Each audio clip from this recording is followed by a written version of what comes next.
O que vem à sua cabeça quando você ouve a expressão de que você deve ser santo? O que significa ser santo à luz da Bíblia? No programa de hoje vamos olhar para a fala do Cristo e descobrir o que significa ser santo. Está começando o seu Bíblia Fácil.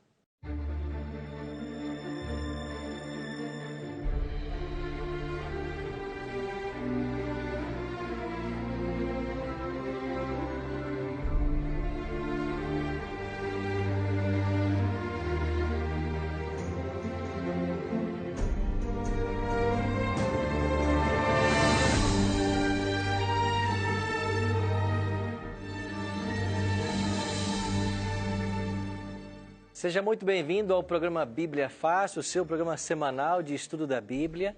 Nós estamos nos estúdios da Novo Tempo, numa nova temporada, com um grupo de amigos que vieram de vários estados brasileiros para estudarmos o tema Os Ensinos de Jesus. E eu tenho em minhas mãos aqui um guia de estudo, que é um presente da Novo Tempo para você.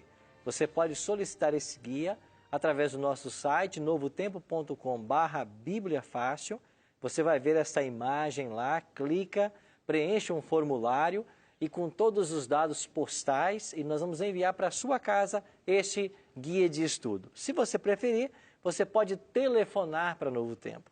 O nosso telefone é 0 operadora 12 21 27 3121. Repetindo, 0 operadora 12 21 27 3121. Lembre-se de ligar em horário comercial e nós teremos o maior prazer em atender você. Esse guia contém todos os 18 temas que vamos estudar nessa nova temporada. E hoje chegamos ao tema 3 e vamos aprender o que Jesus ensinou sobre santificação. O que é ser santo à luz da Bíblia? Hoje vamos deixar que a palavra de Deus nos elucide mais esse tema. Nós estamos aqui nos estúdios da Novo Tempo, em Jacareí, com um grupo de amigos, muito gratos a eles, por terem vindo, passar esses dias com a gente, estudando mais a palavra de Deus. E eu quero convidar você mais uma vez a tomar a sua Bíblia, para o estudo de hoje. Mas antes de começar o estudo, nós vamos orar, como é o nosso hábito aqui. Por quê? Porque nós acreditamos que o Espírito Santo, ele não é só o autor da Bíblia, ele não só inspirou os apóstolos e profetas a escreverem esse livro, como também ele ilumina a nossa mente ao estudarmos o livro sagrado. E é de iluminação que nós precisamos para compreender a revelação. Então, se você puder, feche seus olhos e ore comigo agora. Pai Santo, nosso coração encontra-se agradecido por tudo que o Senhor tem feito por nós, pela maneira maravilhosa como o Senhor se revelou a nós e pela oportunidade de estarmos aqui reunidos para estudarmos a Tua Palavra. Suplicamos que o Teu bom e Santo Espírito esteja conosco mais uma vez e nos faça compreender esse tema tão importante que é o tema da salvação. Em nome de Cristo nós te oramos. Amém.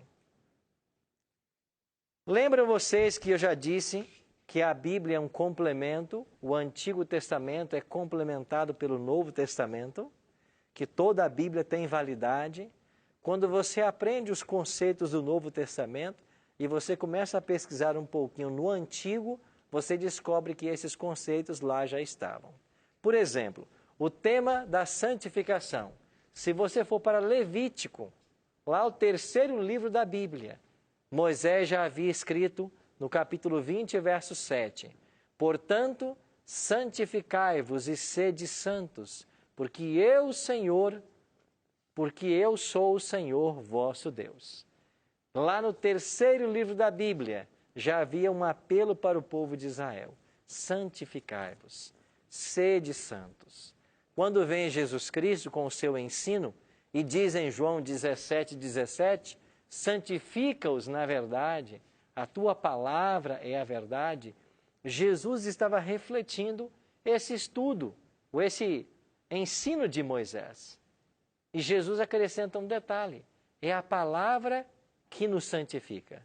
Mas como que a palavra de Deus pode nos santificar? À medida que ela desenvolve ou apresenta o caminho que eu devo seguir para estar em sintonia com a vontade de Deus. Então é por isso que a palavra tem o poder de nos santificar. Aí depois um discípulo de Cristo, chamado Pedro, vai tratar do mesmo assunto. E lá no seu primeiro capítulo, da sua primeira carta, ele diz no verso 14: como filhos da obediência, não vos amoldeis às paixões que tinhais anteriormente na vossa ignorância. Ou seja, quando vocês não conheciam o Evangelho, vocês estavam na ignorância. Agora, como filhos da obediência, não se amoldem a essas paixões. E ele diz mais, pelo contrário, segundo é santo aquele que vos chamou, tornai-vos santos também vós mesmos, em todo o vosso procedimento, porque está escrito, sede santos, porque eu sou santo. Agora Pedro está fazendo uma citação literal do livro de Levítico 20. Sede santos, porque eu sou santo. É o texto em que nós lemos no capítulo 20 de Levítico. Então, este é um dos pontos a mais para provar a unicidade da palavra de Deus. O Antigo Testamento referindo-se, ou o Novo Testamento referindo-se ao Antigo Testamento. Então, é desejo de Deus que nós sejamos santos. Mas quando falamos a palavra santo, parece-nos que a primeira imagem que nós evocamos são imagens como esta, que trazem os apóstolos, rodeados por uma auréola de santidade. Então você vai encontrar dentro da literatura, da pintura, você vai encontrar esta imagem de santidade. Para alguns, santo também é evocar personagens como Madre Teresa, por toda a vida de piedade que ela teve, por todo o zelo que ela teve. Mas eu pergunto, então o que é ser santo à luz da Bíblia? É ser como um apóstolo? É ser como Madre Teresa? Eles foram santos? O que significa isso? Vamos ver como é que Paulo trata do tema? Olha o que Paulo diz em Romanos 1:7 e Filipenses 1:1. Veja como Paulo vai chamar os membros da igreja para quem ele está escrevendo. Em Romanos 1:7, Paulo diz: a todos os amados de Deus que estais em Roma, chamados para serdes o quê? Santos. Graça a vós outros e paz da parte de Deus, nosso Pai, e do Senhor Jesus Cristo. Paulo está dizendo que todos os membros da igreja lá em Roma foram chamados para ser santos. E já quando ele escreve para os crentes de Filipos, ele diz assim: Paulo e Timóteo, servos de Jesus Cristo, a todos os santos em Cristo Jesus, inclusive bispos e diáconos que vivem em Filipos. Na visão de Paulo, quem era o santo? Em outras palavras, era o membro da igreja, era o cristão. Todo membro da igreja, todo cristão, deveria ser um santo, e ele chama de santo. Nós iremos aprender hoje que santidade à luz da Bíblia nada tem a ver com impecabilidade. E esta é uma grande confusão que é feita, ao se pensar que o santo é aquele que não tem pecado. Não é este o ensino da palavra de Deus. Vamos ver um detalhe interessante. De acordo com Paulo, qual é a vontade de Deus para seus filhos? Em 1 Tessalonicenses 4, verso 3, Paulo diz assim: pois esta é a vontade de Deus, a vossa santificação, e que vos abstenhais da prostituição. Então, o desejo de Deus para cada filho é a santificação. Por isso o tema de hoje, que Jesus ensinou sobre santificação. Algumas semanas atrás eu mencionei para vocês que a salvação é um processo, pelo menos em 3 tempos. E hoje vamos estudar sobre um desses tempos da salvação. Salvação no passado é entendido como justificação e no presente como santificação. Por que é que eu devo ser santo? A palavra de Deus responde: quão necessária é a santificação? O autor de Hebreus diz assim: segui a paz com todos e a santificação, sem a qual ninguém o quê? Verá o Senhor. Está claro esse ensino da palavra para vocês? Você percebe que sem a santificação ninguém vai ver o Senhor? Mas então o que significa santificação? Nada tem a ver com impecabilidade. Santificação tem a ver com crescimento no conhecimento e na graça de Jesus Cristo. Santificação tem a ver com um processo de salvação que inicia-se na conversão ou quando se aceita a Cristo como Salvador e é desenvolvido agora através da prática do ensino da palavra. Bom, para elucidar o assunto, eu queria apresentar para vocês 3 textos da palavra de Deus. O primeiro deles, abra comigo aí em Tito. Olha o que Paulo escreveu a Tito no capítulo 3 e verso 5. Não por obras de justiça praticadas por nós, mas segundo a sua misericórdia, ele nos salvou, mediante o lavar regenerador e renovador do Espírito Santo. Cristo nos salvou. O tempo aqui é o pretérito perfeito, é o passado. Ele nos salvou pelo lavar regenerador do Espírito Santo. Você percebe que o tempo aqui usado é o passado? Nós fomos salvos quando fomos lavados pelo Espírito Santo. Então isso é salvação no passado. Como a Bíblia chama a salvação no passado? Nós também chamamos de justificação. O apóstolo Paulo diz, justificados, pois, mediante a fé em Jesus Cristo, temos paz com Deus. É o tema de Romanos. Então, justificação tem a ver com nossa salvação no passado.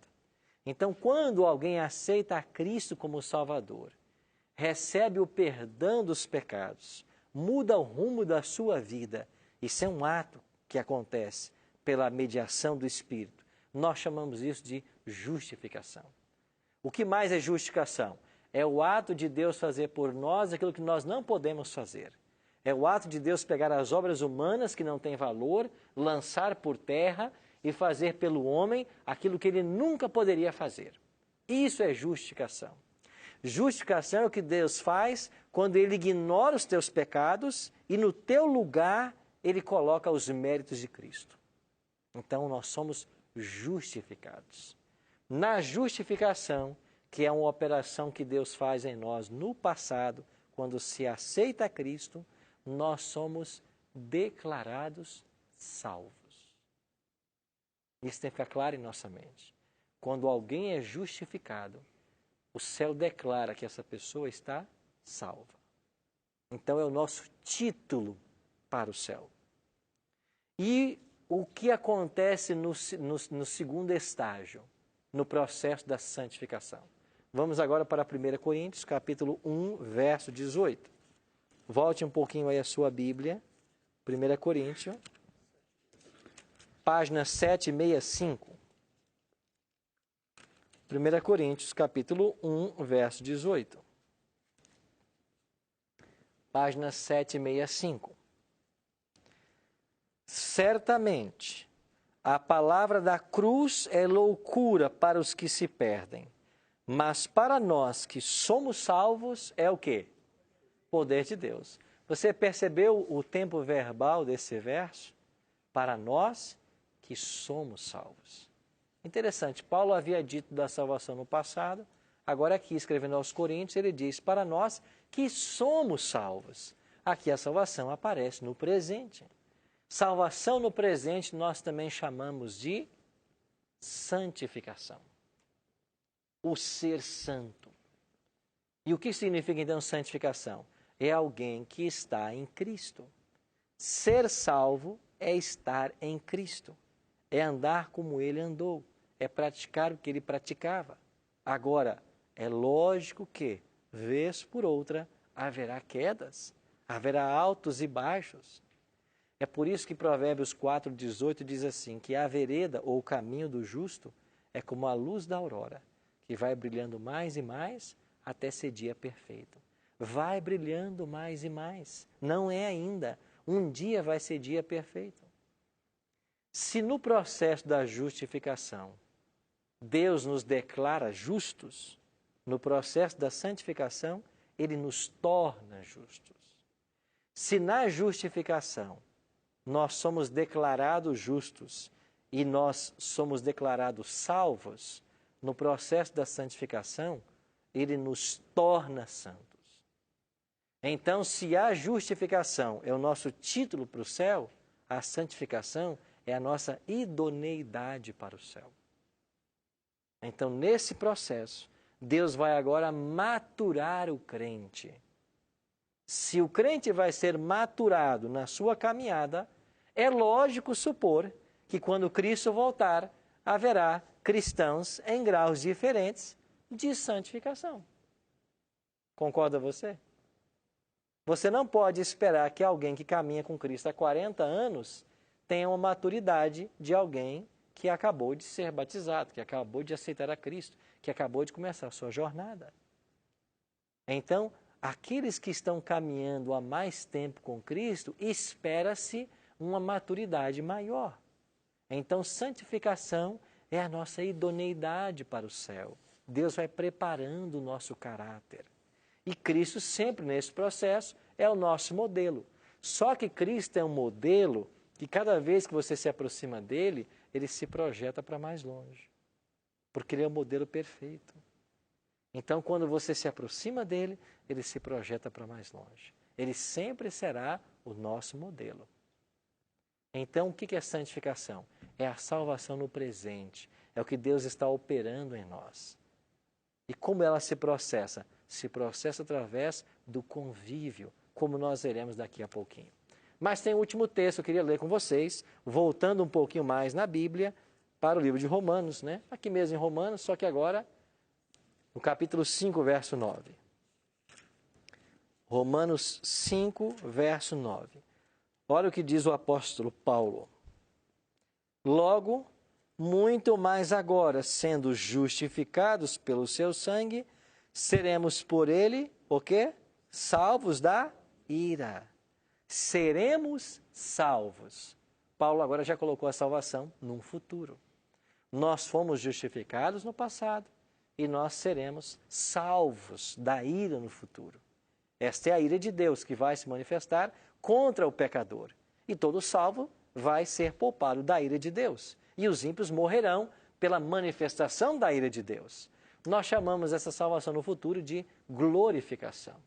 E quando estudarmos um tema no futuro, que vai ser a respeito da volta de Jesus, nós vamos aprender que a glorificação, ela acontece aí, na volta de Jesus. Você quer ver um texto que nos ajuda muito? Vai para frente um pouquinho, aqui em 1 Coríntios, onde nós estávamos, lá no capítulo 15. 1 Coríntios, capítulo 15, dê uma olhadinha para os versículos 51 em diante. Página 775. Em casa, talvez a página não confira, mas aqui a Bíblia que estamos usando é a página 775. Olha o que diz o apóstolo Paulo sobre glorificação. 1 Coríntios 15, 51. Eis que vos digo um mistério, nem todos dormiremos. O que significa dormir aqui para Paulo? Morrer, morrer. Nem todos morreremos, nem todos dormiremos, mas transformados seremos todos. Verso 52. No momento, num abrir e fechar de olhos, ao ressoar a última trombeta, a trombeta soará, os mortos ressuscitarão incorruptíveis e nós seremos o quê? Transformados, verso 53, porque é necessário que este corpo corruptível se revista da incorruptibilidade e o corpo que é mortal se revista da imortalidade. Vocês percebem em que momento os salvos serão transformados? Na volta de Jesus. Esse verso nos ajuda a confirmar o que dissemos na semana passada, que ninguém foi para o céu ainda. A glorificação, que é a transformação dos pecadores em seres sem pecado, agora sim, ela acontece só na volta de Jesus.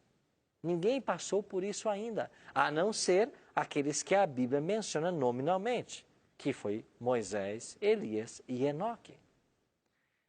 Então, o que é glorificação? É a salvação no futuro.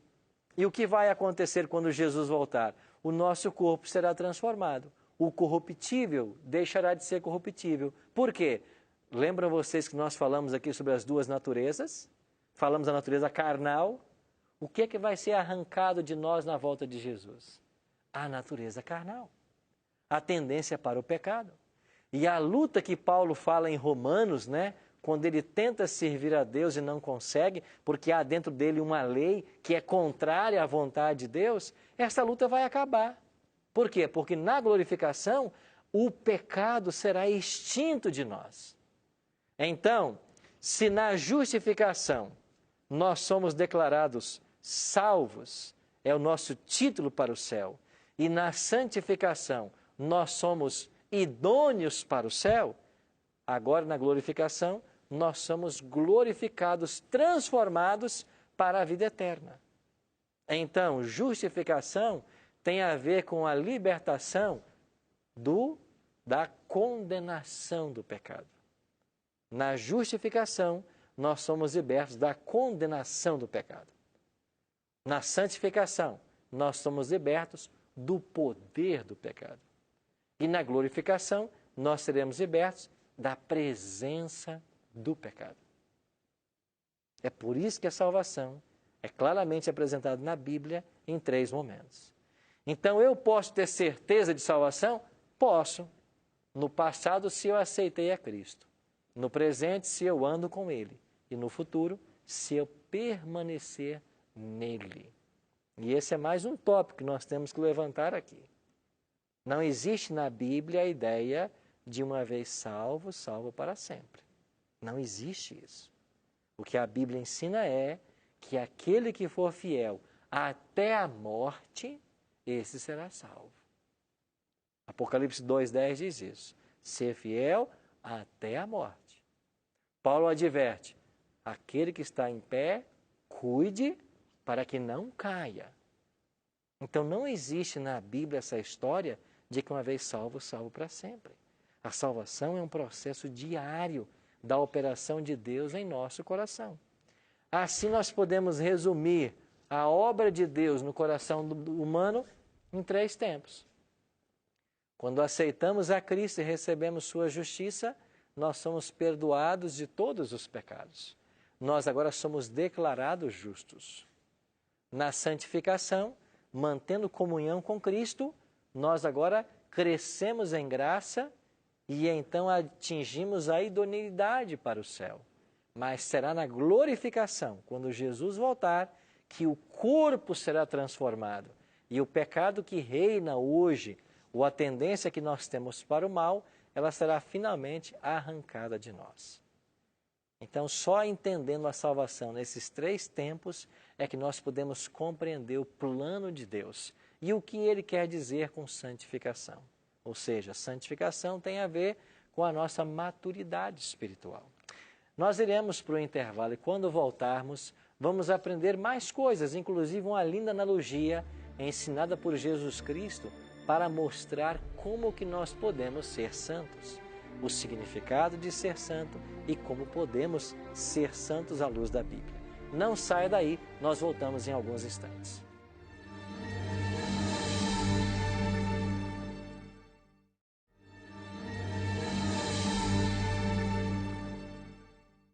Estamos de volta com o programa Bíblia Fácil, hoje tratando do tema o que Jesus ensinou sobre santificação. Estamos vendo que a salvação de Deus ela é apresentada na Bíblia em pelo menos 3 etapas, em 3 tempos, passado, presente e futuro. E se você perdeu alguma coisinha do que estamos apresentando, não se preocupe, nós temos o guia impresso com todos os textos que estamos usando aqui no programa, inclusive outros textos que não aparecem aqui. Você pode solicitar, esse é um presente da Novo Tempo para você. Você pode pedir através do nosso site, novotempo.com/bibliafácil. Você pode então acessar ali a nossa página, fazer um cadastro rapidinho, colocando os seus dados postais e enviamos para a sua casa. Se você quiser telefonar para nós, também pode, mas lembre-se de ligar em horário comercial. O nosso telefone é 0 operadora 12 21 27 3121. Agora, se você quiser também pedir o seu estudo por WhatsApp, nós vamos disponibilizar para você esse estudo. O nosso número é 12 98100 1615. Então, mande um WhatsApp para nós dizendo, eu quero o curso Ensinos de Jesus. Mande os seus dados postais e nós vamos cadastrar você. Anote aí o nosso WhatsApp, é 12 98100 1615. Agora, quando você mandar a sua mensagem de WhatsApp, você já manda para nós os seus dados completos, dados postais. Tem que aparecer a rua, o número da sua casa ou do seu apartamento, o CEP, bairro, cidade. Precisamos também do seu nome completo, do e-mail e do CPF. Essas informações são imprescindíveis para nós atendermos você. Então você tem essas 3 formas de solicitar esse lindo guia que nós preparamos para vocês, tá bem? Aproveite para curtir as nossas páginas nas redes sociais. No Facebook é facebook.com/bibliafácil. No YouTube também, youtube.com/bibliafácil. E no Instagram é @bibliafácil. Curta nossas páginas, recomende o programa para seus amigos e vamos continuar aprendendo mais a palavra de Deus. Quando terminamos o primeiro bloco, parece que o Luiz Farina tinha uma pergunta que não deu tempo. Luiz, qual é a sua pergunta? Pastor Arilton, é sobre a salvação em 3 tempos, né? Eu pergunto assim, onde fica... Uma das perguntas, encaixando uma segunda, a primeira é onde fica o batismo nesse tempo, né? Porque, pelo que eu aprendi, ele é importante, né? Ele deve estar dentro desses 3 tempos. Mas a segunda é assim, por exemplo, eu fiz parte de uma igreja, né, independente de denominação, e depois me afastei, a chama esfriou, me afastei. Depois de um tempo, você consegue aquecer essa chama de novo, já em outra denominação. Como fica a situação do batismo que foi feito lá daquela igreja, que depois ficou esfriado? Para voltar e ter esses tempos da salvação, né, confirmados perante Cristo, é necessário fazer um novo batismo? Como que fica? Luiz, muito boa a sua pergunta. A primeira delas é em que momento entra o batismo nesse processo. Deixa eu ler para você Atos capítulo 2, verso 38. Atos 2, 38. Podemos ler desde o 37. Aqui no dia de Pentecostes, quando os discípulos recebem o Espírito Santo e eles começam a pregar. E no verso 37 diz assim: ouvindo eles essas coisas, aqui é a multidão, compungiu-se-lhes o coração e perguntaram a Pedro e aos demais apóstolos: que faremos, irmãos? Respondeu-lhes Pedro: arrependei-vos e cada um de vós seja batizado em nome de Jesus Cristo para a remissão dos vossos pecados e recebereis o dom do Espírito Santo. Então veja, os discípulos pregaram no dia de Pentecostes, pregaram que Jesus era o Cristo. E essa mensagem tocou profundamente o coração da multidão. Aí a multidão pergunta para os discípulos assim: e agora que nós matamos o Cristo, o que nós vamos fazer? Aí Pedro responde: arrependei-vos e cada um de vós seja batizado para a remissão, para perdão dos vossos pecados, e vocês receberão o dom do Espírito Santo. Então nós entendemos de que o arrependimento, a crença em Jesus como Salvador e o perdão dos pecados são atitudes que devem acontecer no processo da justificação. Então, quando alguém é justificado, quando alguém ouve o Evangelho, entende que é pecador, que só Jesus pode salvar, entrega a sua vida a Cristo, passa pelo batismo e obtém o perdão dos pecados e o dom do Espírito Santo. Então, essa conversão inicial, esse perdão que é outorgado ao pecador, essa nova vida que lhe é propiciada, nós chamamos também de justificação. Então, o marco inicial da caminhada cristã deveria ser a justificação quando aceitamos a Cristo, quando somos perdoados, convertidos e então somos batizados. Esse é o marco inicial. Lembra de Jesus na conversa com Nicodemos, lá em João capítulo 3? Ele disse assim para Nicodemos: quem não nascer de novo não vai ver o reino dos céus. Então, o batismo é um novo nascimento. Se ele é um nascimento, ele está inaugurando a vida cristã. Por isso chamamos de justificação. Agora, a sua segunda pergunta. E alguém que foi batizado, passou por esse processo, mas em algum momento da sua experiência cristã se afastou dos valores cristãos. Ele precisa retomar a esses valores cristãos e ele precisa passar por um novo batismo, o que nós chamamos de rebatismo. Alguns poderão dizer: mas pastor, não tem um texto na Bíblia que diz que há um só Senhor, uma só fé e um só batismo? Tem, isso é Efésios capítulo 6, verso 5. Só que quem é que escreveu a carta aos Efésios? É o apóstolo Paulo. Paulo está dizendo que há um só batismo, mas o próprio Paulo é quem batizou pessoas que já eram batizadas. Abra sua Bíblia em Atos capítulo 19 e dê uma olhadinha no que está acontecendo aqui. Atos capítulo 19. Primeiro verso. Aqui diz que Paulo está na cidade de Éfeso. Atos 19, verso 1. Aconteceu que, estando Apolo em Corinto, Paulo, tendo passado pelas regiões mais altas, chegou a Éfeso, achando ali alguns o quê? Achou discípulos. Verso 2. Perguntou-lhes, recebestes porventura o Espírito Santo quando crestes? Ao que lhe responderam, pelo contrário, nem mesmo ouvimos que existe Espírito Santo. Verso 3. Então perguntou Paulo, em que, pois, fostes batizados? Responderam, no batismo de João.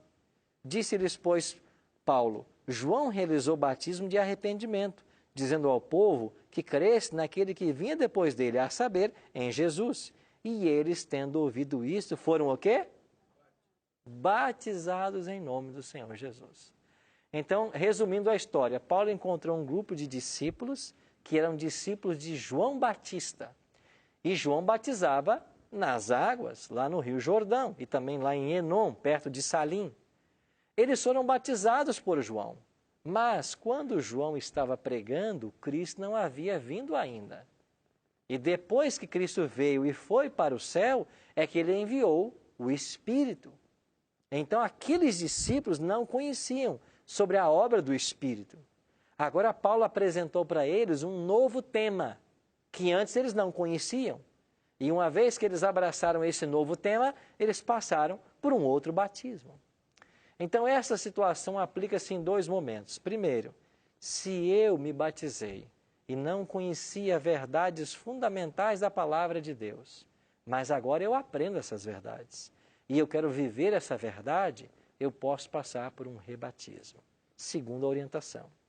É o mesmo Paulo quem, escrevendo à igreja de Corinto, vai dizer que quando alguém está em pecado dentro da igreja, a igreja tem que lidar com o problema, tem que advertir o pecador.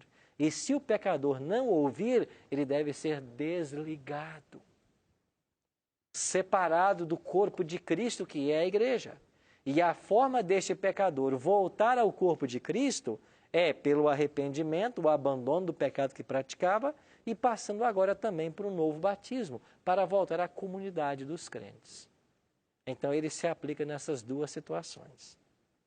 Então, se você fez uma profissão de fé, foi batizado, mas depois por algum motivo não viveu os princípios que você aprendeu do Evangelho e você quer agora recomeçar a sua nova caminhada, você pode passar por um rebatismo. É o que nos orienta Atos 19, certo? Vamos ver um outro detalhe? Como que eu posso, então, dentro do processo de santificação, manter-me santo à luz da palavra de Deus? Foi Jesus quem contou uma metáfora para falar de santificação. E essa metáfora está lá em João capítulo 15. Olha comigo os versos 5 e 7. João capítulo 15, versos 5 e 7. Basta voltar algumas páginas aí da sua Bíblia. Nós estamos em Atos, vamos para João capítulo 5, ou capítulo 15, melhor, versos 5 e 7. Eu sou o quê? A videira. E vós o quê? Os ramos. Quem permanece em mim e eu nele, esse dá muito o quê? Fruto, porque sem mim nada podeis fazer. Verso 7. Se permanecerdes em mim e as minhas palavras permanecerem em vós, pedireis o que quiserdes e vos será feito. Se permanecerdes em mim. Então Jesus usou a figura de uma videira. E ele disse, eu sou a videira e vós os ramos. Quem estiver ligado em mim, esse vai dar muito fruto. Então, à luz desse ensino, é impossível frutificar separado de quem? De Jesus. Lembra que eu disse numa outra semana de que até as boas obras que nós praticamos separadas de Cristo são más obras? O verdadeiro fruto, ele só pode ser produzido estando ligado a Jesus. E é Paulo quem nos fala lá em Tiago, não é isso? Capítulo 5, 22 e 23, a respeito dos frutos do Espírito. Vamos dar uma olhadinha nesses frutos? Vamos para Gálatas 5, 22 e 23. Olha o que diz a palavra de Deus a respeito dos frutos do Espírito. Gálatas 5, 22, página 786. O texto diz assim: mas o fruto do Espírito é o quê? Amor, alegria, paz, longanimidade, benignidade, bondade, fidelidade, mansidão, domínio próprio. Contra estas coisas não há o quê? Lei. Então, Paulo está falando dos frutos do Espírito. Esses frutos do Espírito é a mesma coisa que Jesus falou em João 15. Quando você está ligado a mim, você produz muitos frutos. Que frutos se produzem? Esses que Paulo está dizendo. Então, quem está ligado a Cristo num processo de santificação, ele vai desenvolver o quê? Ele vai desenvolver amor, ele vai ser amoroso com todas as pessoas. Diz aí também que ele vai ter alegria, ele vai ter paz, vai ser longânimo, benigno, vai ser bondoso, vai ser fiel, vai ser manso, vai ter domínio próprio. Então, estas são as coisas que identificam as pessoas que estão num processo de santificação. Então, santificação não é a ausência de pecado, mas é o desenvolvimento dessas virtudes que são operadas pelo Espírito Santo. Agora, em termos práticos, como que eu posso desenvolver essa santificação? Estando ligados a Jesus. Mas como que eu permaneço ligado à videira? Para isso, Cristo nos preparou duas grandes avenidas. Uma delas se chama oração, a outra se chama estudo da Bíblia, da palavra. Então, como que você se mantém ligado à videira? Primeiro, através da oração. É você conversar todo dia com Deus. É você apresentar para Ele todas as situações. Tem pessoas que dizem assim: mas eu não sei orar, pastor.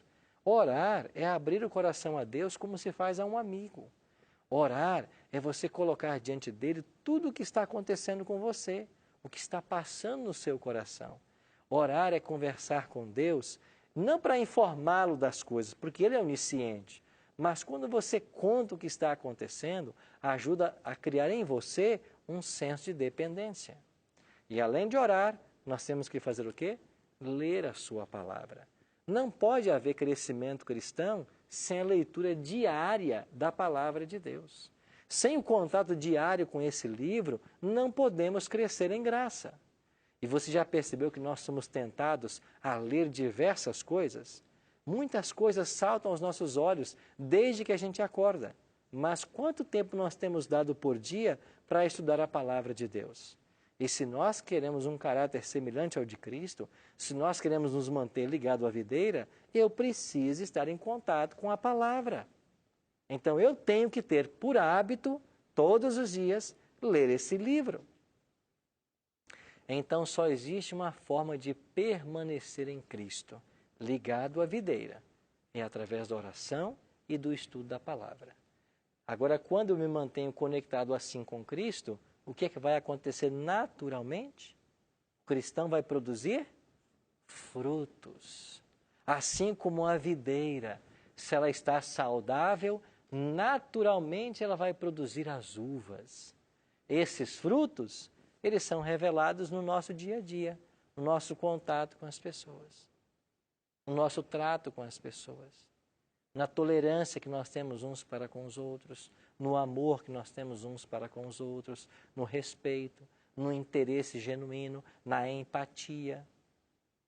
Por que Cristo era uma pessoa que atraía multidões? Por que as multidões gostavam de Jesus?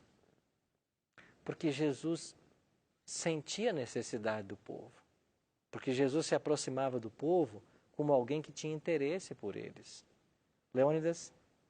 Pastor Arilton, pode uma pessoa buscar a santificação estudando a Bíblia, orando, porém, sem ser membrado em uma igreja ou uma comunidade cristã?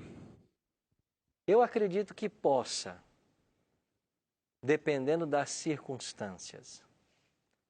Porque o que a palavra de Deus nos ensina é que a vida cristã ela é vivida em comunidade. Se você for para Atos capítulo 2, por exemplo, quando aquelas multidões aceitaram a mensagem dos apóstolos e foram batizadas, Atos 2:42 em diante diz que elas tinham tudo em comum. Elas partiam o pão de casa em casa, elas partilhavam, elas estavam unidas. Se você vai para Hebreus, o autor de Hebreus diz assim: não deixemos de congregar-nos como é costume de alguns. Então a Bíblia faz um apelo para estarmos unidos uns aos outros. E de fato na oração de João capítulo 17, Jesus orou pela nossa unidade. Jesus falou assim: Pai, eu oro para que eles sejam unidos assim como eu e o Senhor somos. Não pode haver cristianismo dividido. Esse conceito de que eu posso me santificar vivendo uma vida de um eremita isolada, num monge, num mosteiro, isso não é bíblico. Vida cristã se vive em comunidade. Então há um apelo da palavra de Deus para nós estarmos unidos como família cristã, para nos apoiarmos mutuamente. Há um apelo para não deixar de se congregar. Então eu acho que a santificação ela só é desenvolvida quando nós saímos desse convívio direto com Jesus para partilhar disso com os nossos irmãos. Então há um elemento coletivo na vida cristã. Esse partilhar das experiências, esse auxílio, esse amar e servir ao próximo. Pelo menos esse é o modelo da igreja primitiva, que para mim é um modelo ideal ali em Atos capítulo 2. Por que eu disse que eu acredito que pode haver exceções? Porque eu posso ter uma pessoa cristã, por exemplo, num país onde o cristianismo não é permitido, onde ele nunca poderá congregar numa igreja. Sem dúvida que ele vai desenvolver a vida cristã dele isolado de uma comunidade, mas porque existem fatores externos adversos a esse objetivo. O que não é o caso no Brasil, um país com tanta liberdade religiosa. Certo? Amigos, vocês percebem que há um equilíbrio na pregação do Evangelho? Nós aceitamos a Cristo, agora entramos no processo de santificação. Esse processo de santificação, quem é que opera ele? Quem é que tem o poder de nos santificar? Olha o que Paulo vai dizer em 1 Tessalonicenses 5:23. O mesmo Deus de paz vos santifique em tudo, o vosso espírito, alma e corpo, sejam conservados íntegros e irrepreensíveis na vinda de nosso Senhor Jesus Cristo. Quem é que nos santifica? É Deus. O mesmo Deus de paz vos santifique. É uma obra divina santificar o homem. Agora, Paulo enfatizou que os cristãos de Roma tinham uma obrigação para com Deus no processo da santificação. E qual era essa obrigação? Paulo diz assim, Romanos 12:1. Rogo-vos, pois, irmãos, pelas misericórdias de Deus, que apresenteis o vosso corpo por sacrifício vivo, santo e agradável a Deus, que é o vosso culto racional. Verso 2. E não vos conformeis com este século, mas transformai-vos pela renovação da vossa mente, experimentando ou para que experimenteis qual seja a boa, agradável e perfeita vontade de Deus. Paulo está dizendo, eu tenho que santificar o meu corpo, a minha mente, para conhecer a vontade boa, agradável e perfeita de Deus. Num culto racional. O que é um culto racional? É onde existe ensino. O culto tem que ter como ingrediente indispensável o ensino. Nós temos que nos reunir para crescermos no conhecimento de Jesus Cristo. E esse conhecimento ele é oriundo da palavra. É por isso que a ordem de Jesus, lá em Mateus 28:19, é ide por todo mundo pregar o evangelho, ensinando-os. Está claro isso? Ensinando-os a guardar as coisas que vos tenho dito. Não existe pregação do evangelho se não há ensino. Finalmente, o plano da salvação é pedagógico. Tem que haver ensino. Se você não ensinar as pessoas, elas não poderão ser salvas. Elas não poderão crescer em graça. Elas não poderão se aperfeiçoar nos seus dons espirituais. Tem que haver ensino. Você percebe porque a gente prioriza tanto um grupo como vocês aqui? Para nós crescermos no ensino. E, finalmente, qual é o conselho que o apóstolo Pedro nos dá em sua segunda carta, capítulo 3, verso 18? Antes, crescei na graça e no conhecimento de nosso Senhor e Salvador Jesus Cristo. A Ele seja a glória, tanto agora como no dia eterno. Antes, crescei na graça e crescei no conhecimento. O cristão não pode passar a vida inteira conhecendo as mesmas coisas. Você não pode se conformar em conhecer hoje o que você conhecia ontem. Cristianismo é crescimento. E quando falamos em crescimento, é crescimento em informação, em conteúdo, assim como acontece numa escola secundária. Você começa lá, nas séries iniciais, passa depois para o ensino médio, vai para o ensino fundamental, depois o médio, vai para uma graduação, para um mestrado, para um doutorado. O conhecimento ele é crescente. Na vida cristã não é diferente. Nós temos que crescer. Agora você já percebeu que tem cristãos que estão na igreja há 30, 40 anos e sabem as mesmas coisas? Por quê? Porque muitas igrejas por aí não valorizam o conhecimento. Eu queria que você entendesse isso. Nós temos que conhecer. Nós temos que crescer no conhecimento. E você só cresce no conhecimento se você abre esse livro, se você estuda a palavra. Santificação tem a ver com conhecimento, com aprendizagem e convivência. É claro que isso tudo dentro de uma esfera de dependência de Deus e da obra que Ele realiza. Por isso, meus amigos, eu tenho um apelo para fazer hoje também para vocês. E qual é o apelo hoje? Está disposto você a tomar hoje a decisão de se relacionar com Cristo diariamente através da oração e do estudo da Bíblia? É desejo teu abrir o seu coração à influência do Espírito Santo e permitir que Ele transforme você à imagem de Cristo? Não existe crescimento sem conhecimento. Não existe crescimento sem contato com a palavra. Não existe crescimento sem oração. Isso tem a ver, estar ligado à videira, estar ligado a Jesus Cristo. Santificação é estar ligado a Jesus. E naturalmente, nós produziremos frutos. O pé de laranja não se esforça por produzir laranja. Ele produz porque é uma laranjeira. Um pé de manga não se esforça para produzir uma manga. Ele é mangueira. Ele vai dar a fruta na estação. O cristão, ele é santo. Ele não se esforça, ele fica na presença de Cristo. E o resultado serão os frutos. Por isso, Jesus deve ser o primeiro, o último, o maior, o nosso grande Salvador e amigo. Eu queria que você pensasse nisso. Nós vamos ouvir uma música agora. Enquanto ouvirmos essa música, eu queria que você pensasse. Tem você se relacionado com Jesus Cristo? É a palavra dele prioridade para a sua vida? Você tem tirado tempo para aprender mais desse livro? Você tem tirado tempo para orar a Deus todos os dias e contar o que vai no seu coração, das suas lutas, das suas dificuldades? Eu queria que você pensasse nisso, enquanto ouviremos agora essa música. Que você refletisse sobre como nós podemos crescer em Cristo, como podemos ser santos assim como Ele é.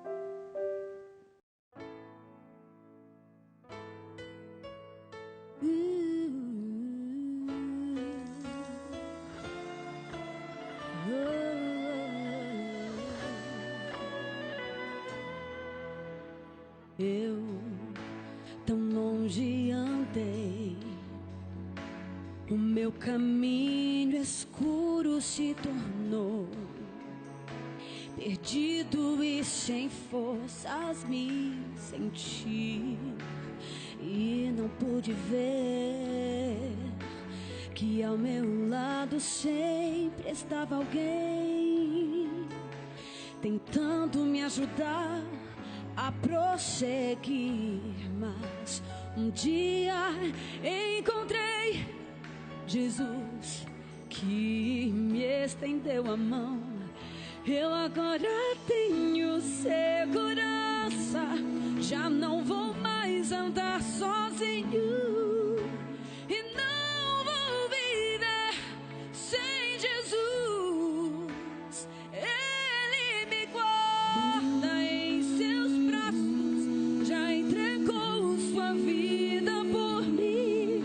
Seu amor lá na cruz mostrou. Eu não vou viver sem Jesus.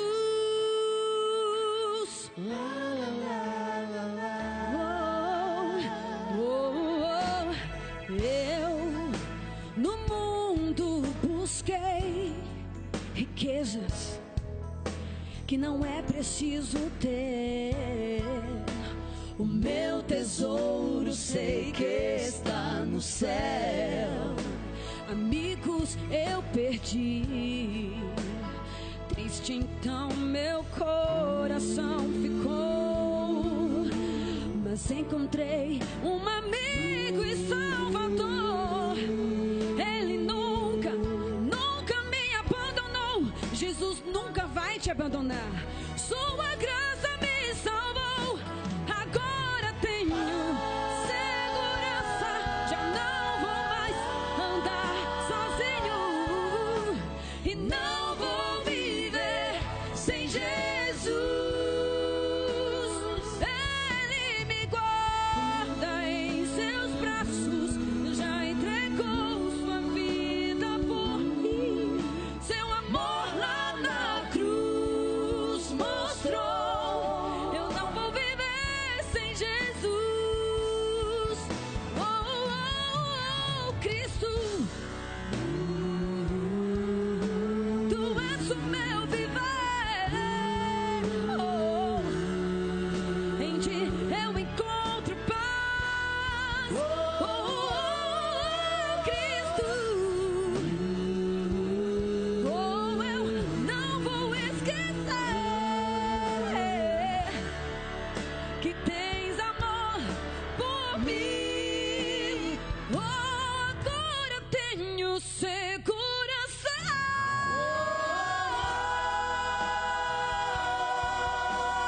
Não vou viver sem Jesus. Ele me guarda em seus braços, já entregou sua vida por mim. Seu amor lá na cruz mostrou. Eu não vou viver sem Jesus. Segurança, já não vou mais andar sozinho. Aleluia. Não vou viver sem Jesus. Ele me guarda em seus braços, já entregou sua vida por mim. Seu amor lá na cruz mostrou.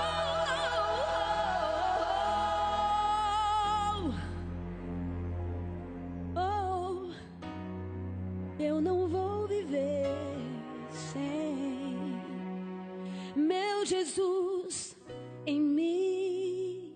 Oh, eu não vou viver sem Jesus em mim.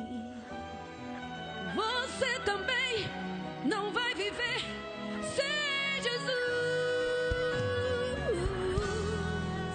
Aleluia, aleluia, Jesus, aleluia. Essa é a grande lição que o Evangelho quer nos ensinar. Nós não podemos viver sem Jesus. De fato, santificação é estar na presença dele, que é santo.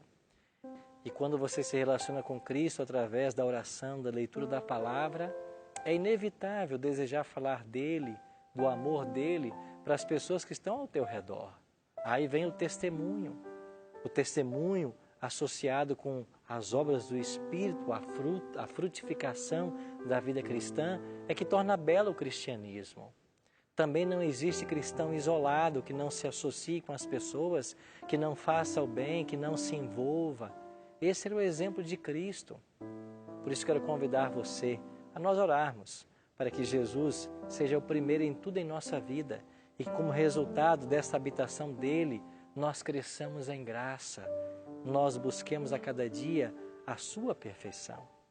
Se esse é o desejo do seu coração, eu queria que você orasse comigo agora. Pai querido, ajuda-nos a ficarmos perto do Senhor. Não existe salvação longe de Ti. Não existe crescimento cristão separados do Senhor. E nós queremos, através da oração, através da leitura da Tua Palavra, ficarmos na Tua presença. Por isso, Pai, nos ajuda.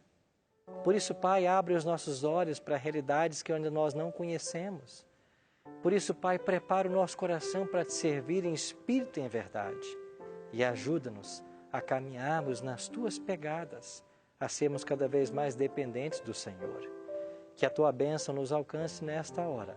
É a nossa oração, em nome e por amor de Jesus. Deus o abençoe, meu prezado amigo. E na semana que vem, vamos aprender um pouquinho mais sobre o que Jesus ensinou sobre o Espírito Santo. Eu te espero.